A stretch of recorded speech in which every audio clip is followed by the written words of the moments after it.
The Federal Reserve Act wasn't drafted in Congress. It was drafted on a private island off the coast of Georgia in 1910. Here is the island, Jekyll Island. And it was drafted under great secrecy.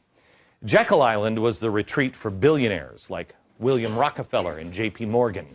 And in 1910, Senator Nelson Aldrich, the Republican whip in the Senate and the chair of the National Monetary Commission, sent his private railroad car to the New Jersey Railroad Station, where he and 5 other men were instructed to come one at a time and everybody pretend they just didn't know each other. Aldrich, who is the guy, remember, he wrote the original bill. He was a business associate of J.P. Morgan. Oh, and the father-in-law to John D. Rockefeller, Jr. So there's no special interest happening there. There was also Abram Piatt Andrew, Assistant Secretary of the Treasury, and Frank Vanderlip, representing William Rockefeller, Henry Davidson and Benjamin Strong with J.P. Morgan, and Paul Warburg. He was a partner at Kuhn, Loeb and Company. He was representing the Rothschild banking family. Oh, he's going to talk about the Rothschilds now.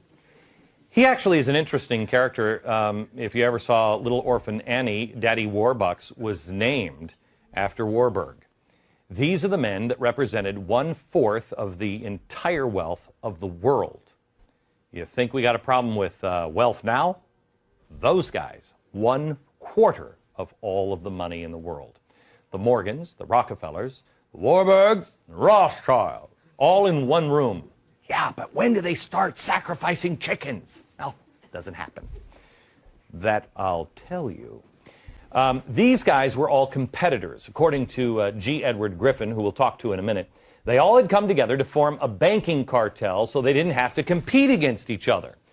He says it was like an oil cartel or a sugar cartel, but this cartel actually went into partnership with the government. I mean, how great is that, huh? It's kind of like the drug cartels in Mexico. Wait, I didn't say that out loud, did I? So for more than a week, these men sat around there. And they sat around this big table and they hammered out all the details of what became the Federal Reserve System with 5 objectives. How many of these do you agree with? 1, to stop the growing competition from the nation's newer banks. That doesn't sound good. 2, to obtain a franchise to create money out of nothing for the purpose of lending. That one really doesn't sound good either. 3, to get control of the reserves of all of the banks so the reckless ones wouldn't be exposed to currency drains or bank runs. Oh, that's the charity part. Golly gee beef, thank you so much. Then, to shift the losses from the bank owners to the taxpayers. It just gets better and better for you and me, doesn't it? No. Again, the answer is no. And then finally, to convince Congress that the purpose was to protect the public.